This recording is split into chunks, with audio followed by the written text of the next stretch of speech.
Hey everyone, Reed here with Big Strong Book, and today we're going to be talking about By Night in Chile by Roberto Bolaño. So this is the first thing about Roberto Bolaño that I've done in a while.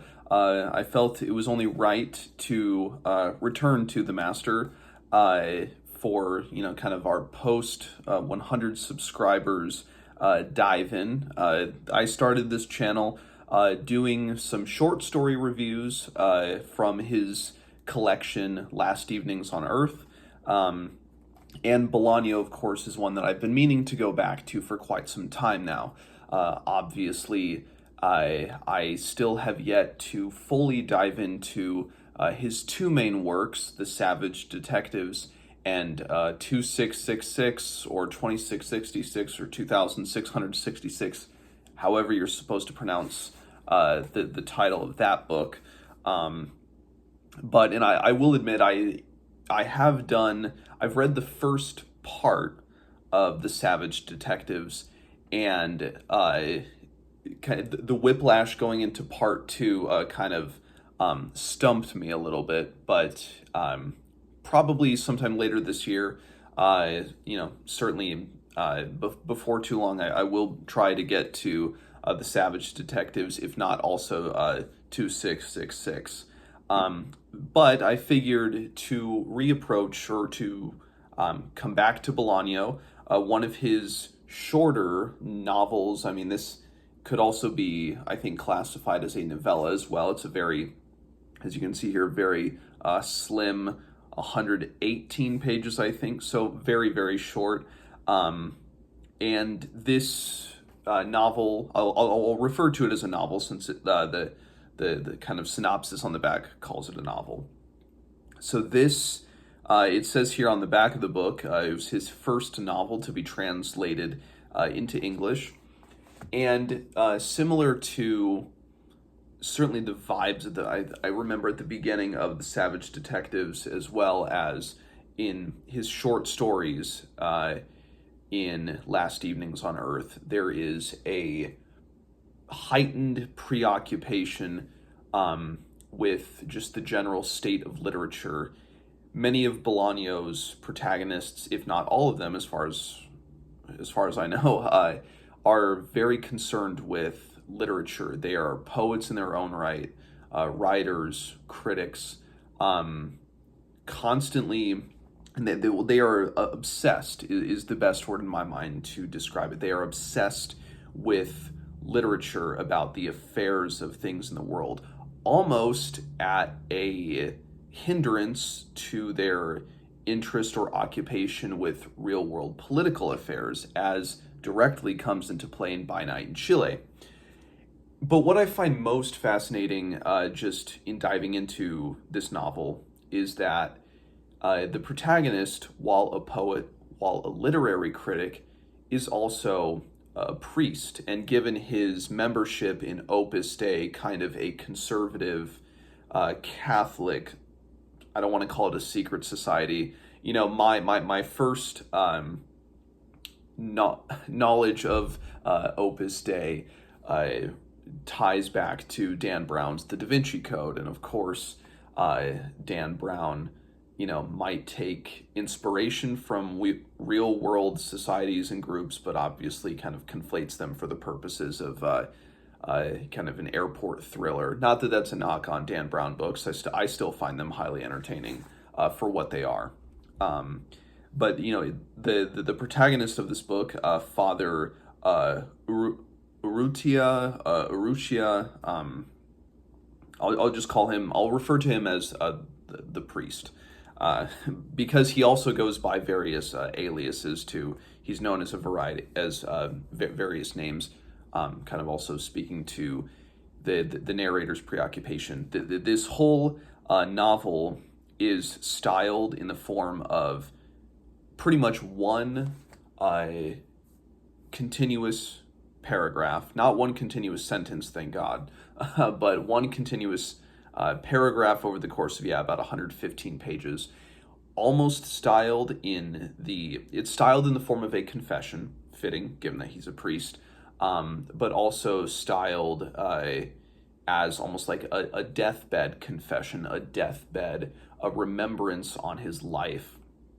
He is somebody who is both, wanting to be a priest and practice in that way, and he's trying to reconcile his religion in many ways for his literary obsessions.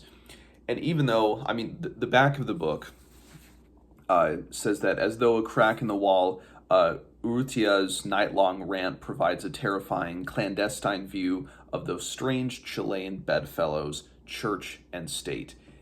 While there's certainly truth to be said in that, I don't think it's as much church and state as it is church, the church, the Catholic Church, or just religion as an institution, and then literature as an institution, albeit an ancient one, and that certainly comes into play here.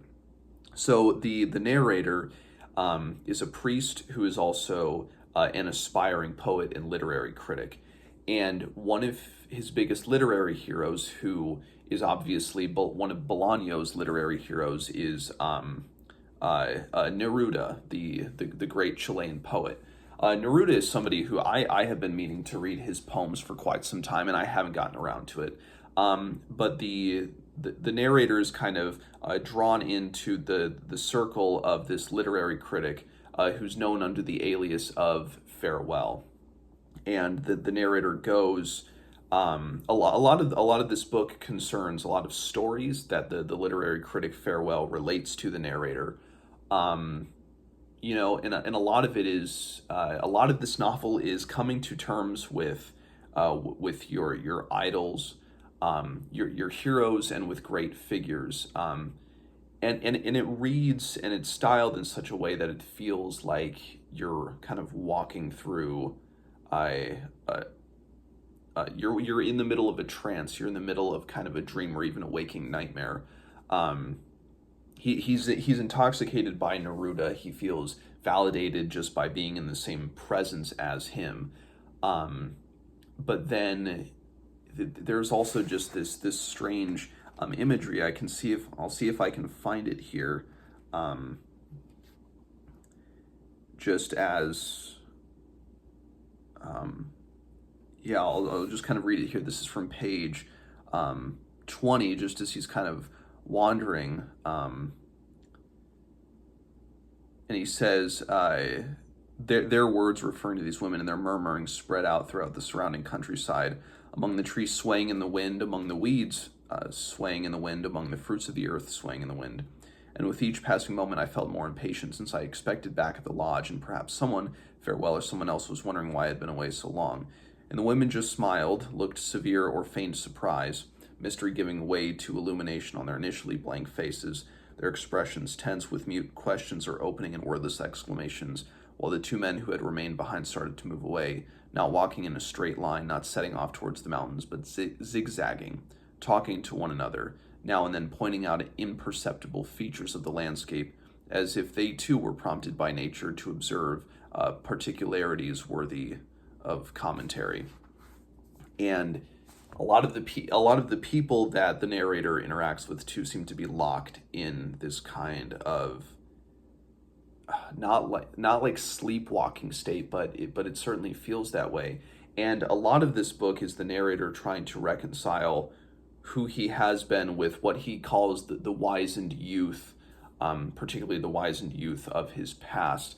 And in just some of the light ancillary reading I've done about this book, there's a lot of drawing attention to the kind of almost guilt that the narrator feels being when literary figures might bury their head in the sand in the wake of great and terrible political upheavals within their native land.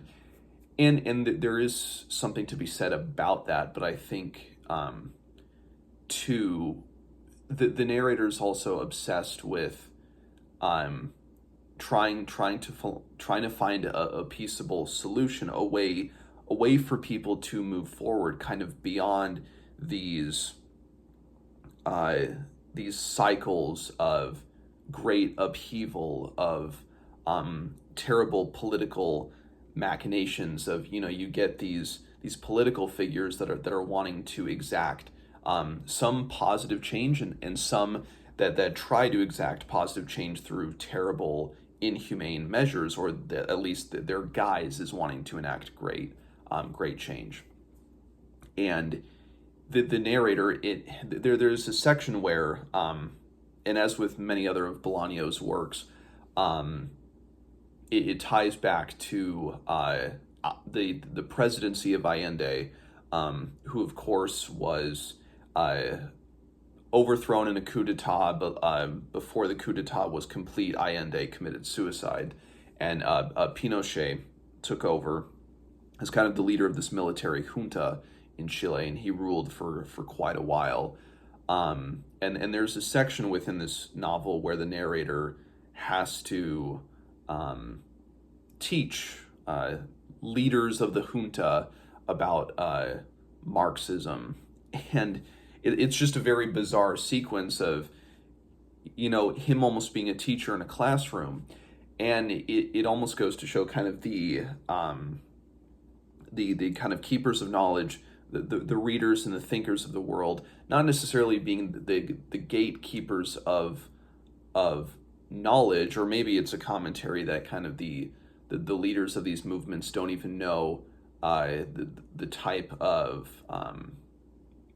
they don't even really know the depth of the ideology that they proclaim to practice in their preaching.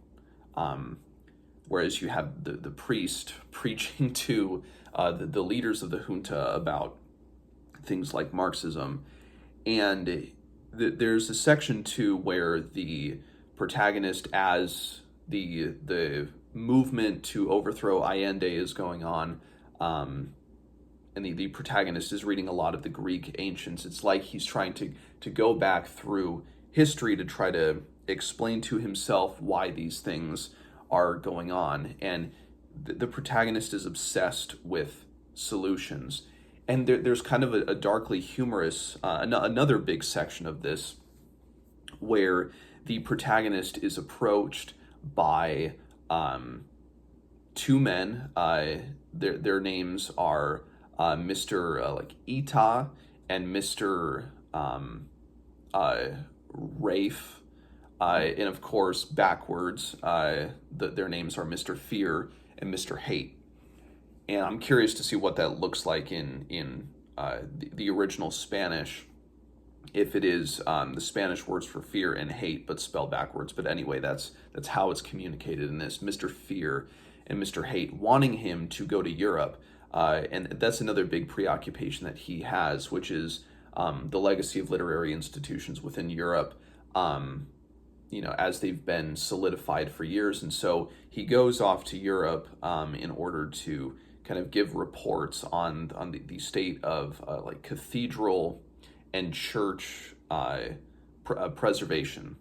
And as he goes to Europe, he starts to talk with other priests and other figures, and that one of the biggest problems is getting a bird shit on the churches. And so you have these kind of weathered institutions covered in bird shit, and so the narrator's trying to wrap his mind around that, and it ties into his obsession with church and with literature as kind of these almost old decaying institutions that the narrator is so obsessed with the notion that these institutions must hold answers, they must hold the solutions, but that people by and large don't care. And these things start to fade away as he finds his friends fading away, and as literary discussions, as he joins into these writers groups, these discussion groups with people where in the basements below their homes, their apartments, their buildings, there is a torture of dissidents going on. Trying to reconcile that, you have on top, so the surface level, the surface level, there are literary discussions, but and the protagonist gets into this later on in the novel. You have these almost superfluous literary discussions, and when on the foundation, in the basement level, the foundation level, there's great violence, there's torture of dissidents, fear of people with, other beliefs, other perspectives, other ideologies. The torture being almost fear of the other, fear of other ideas, and of course, literature is always about, consolidating ideas and communicating various ideologies, various ideas, or literature at its best seeks to do that. But yet, given the literal kind of surface level versus foundation, the foundation is violence. It is Mr. Fear. It is Mr. Hate, and there's almost great irony, and I know that part of it is Bolaño saying that writers cannot stick their head in the sands. So maybe it is just having these almost these kinds of surface level conversations about literature. They dance around the heart of the matter, where perhaps the solution that can alleviate these periods of violence, these periods of brutal upheaval, is in having a greater understanding of literature, probably history as well. Of course, we all know the saying, history is doomed to repeat itself, but it's also doomed to repeat itself because people don't learn of the mistakes of the past, or cannot find a way to communicate these things of violence. And but then there are surface level discussions of it, but then Bolaño is, through the narrator, he's drawing attention to that. He's saying we have these surface level discussions, and this is Bolaño trying to say there's the violence at the bottom, there's the violence at the base, the political violence, and literature results from the foundation, which is violence. But if it doesn't do anything, if the solution is there but nobody does anything with it, it doesn't matter. And so I know I'm all over the place with this discussion, and especially the plot of this, so I apologize if any of you are offended or pissed off that I might be spoiling things, but this is one of those novels where I could give away all the plot details, but still part of the experience of it is reading it, so you'll forgive me. There is, I'll just read here, so just because this is something that I just can't get out of my head, is just the ending of this. So I will read here of the final few pages of By Night in Chile. She breathed in the air of outer Santiago. This is starting on page 115. Air that is the quintessence of dusk. Then she looked around, calm, serene, courageous in her own way. She looked at her house, her porch, the place where the cars used to park, the red bicycle, the trees, the garden path, the fence, the windows all shut except for the one I had opened, the stars twinkling far away, and she said, "That's how literature is made in Chile." I nodded and left. While I was driving back into Santiago, I thought about what she had said. That is how literature is made in Chile, but not just in Chile. In Argentina, in Mexico too, in Guatemala and Uruguay, in Spain and France and Germany, in green England and carefree Italy. That is how literature is made, or at least what we call literature, to keep ourselves from falling into the rubbish dump. Then I started singing to myself again, the Judas tree, and my car went back into the tunnel of time, back into time's giant meat grinder, and I remember the day Farewell died. His funeral was discreet and orderly as he would have wished. When I was left alone in his house, looking around the library, which was in some mysterious way the incarnation both of his absence and his presence, I asked his spirit, it was of course a rhetorical question, why things had turned out as they had for us. Kind of the fading of literary importance. There was no reply. I went over to one of the huge bookcases and touched the spines of the books with my fingertips. There was a movement in a corner of the room. I jumped. But when I looked more closely, I saw that it was one of Farewell's faithful old crones who had fallen asleep. We left the house together arm in arm. During the funeral procession, as we made our way through the refrigerated streets of Santiago, I asked what had become of Farewell. "He's in the coffin," said some youths who were walking ahead of me. "Idiots," I said, but the youths were gone. They had disappeared. Now I am the invalid. My bed is spinning, afloat on a swift-flowing river. If the waters were turbulent, I would know that death was near, but the waters are just flowing quickly, so all hope is not yet lost. The wizened youth has been quiet for a long time now. He has given up railing against me and writers generally. Is there a solution? That is how literature is made. That is how the great works of Western literature are made. You better get used to it, I tell him. The wizened youth, or what is left of him, moves his lips, mouthing an inaudible no. The power of my thoughts has stopped him. Or maybe it was history. An individual is no match for history. The wizened youth has always been alone, and I have always been on history's side. And that line always, it's just in returning to it has really stuck out to me. The wizened youth, the more optimistic youth, knowing the solutions, but being on history's side means almost like things will be in a constant state of repeat, that nothing will actually, in the end, get fixed. I prop myself up on one elbow and look for him. All I can see are my books, the walls of my bedroom, a window in the midst of shadow and light.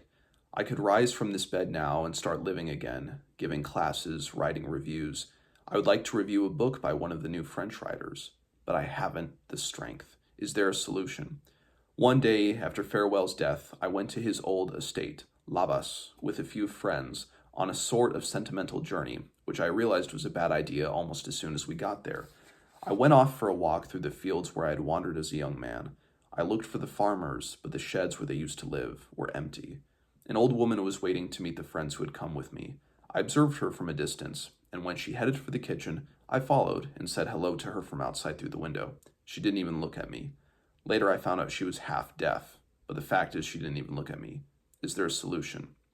One day, out of sheer boredom, I asked a young left-wing novelist if he knew how Maria Canales was getting on. The young man told me he had never met her. But you must have. You've been to her house, I said. He shook his head several times and changed the subject immediately. Of course, service level again.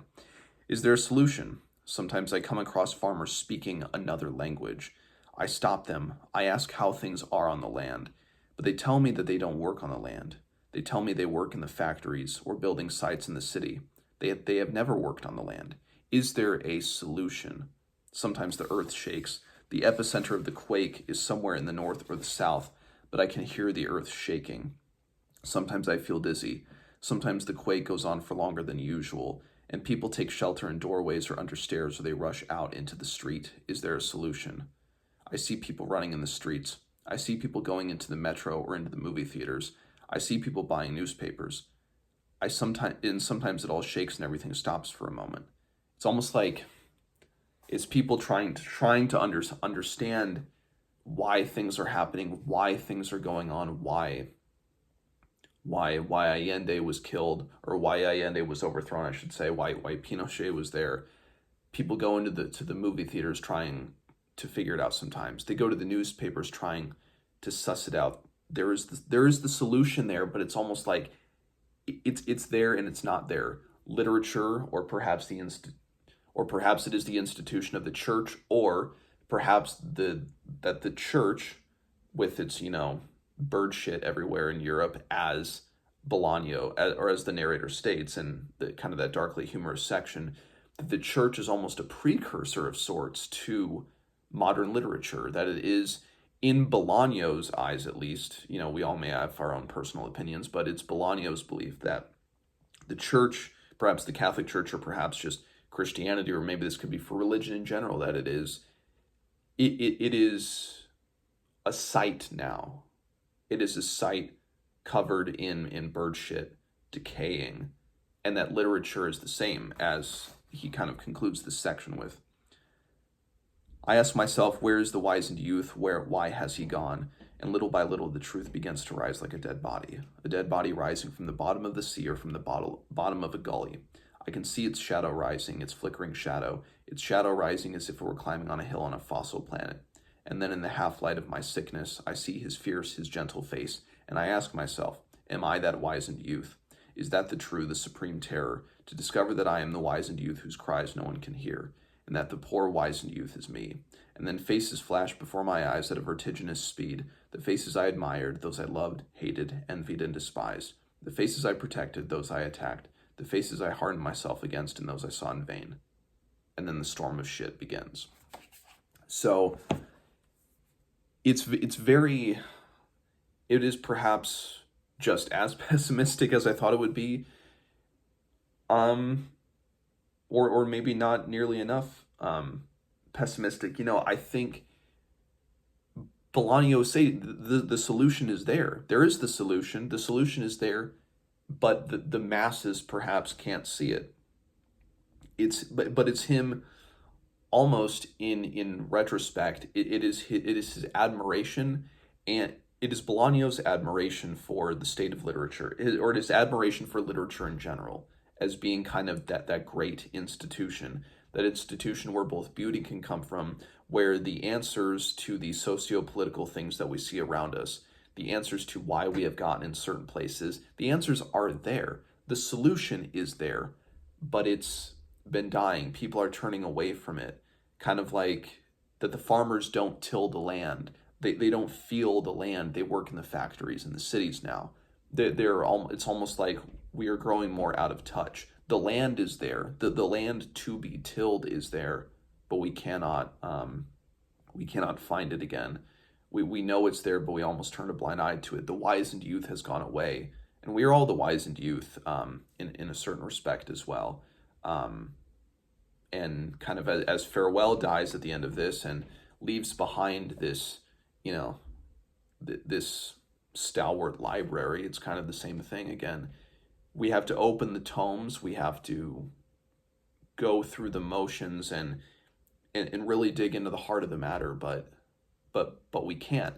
And he is certainly damning modern discourse about literature. Probably things like this, like I'm doing right now, that are surface level, that don't, you can discuss it, but then there is the actionable side. It is the duty of writers. It is the duty of novelists, of poets, of dramatists, of whoever to create that solution, to kind of be at the forefront. But it's almost like you can't. And again, that's the pessimism, the storm of shit beginning. But the storm of shit has in many respects already been here, as he finds when he goes to Europe and he sees the church. So yeah, I mean, this book is fascinating, as I figured it would be. And yeah, Bolaño is he is dark, he is pessimistic, but he is yearning. The protagonist is yearning for something, and Bolaño is as well. Bolaño truly is. So, very long-winded review. If there are any viewers still left at this moment, let me know what you think of By Night in Chile, and if this impression that I've got from this attitude of Bolaño, this yearning, this disdain, this pessimism, almost this disheartened attitude, if that I'm curious if that is kind of affirmed in his other works. It might be, it might not. So, By Night in Chile, or any other works of Roberto Bolaño, if you have read this great author and you want to share something, do so in the comments, and I will see you guys next time.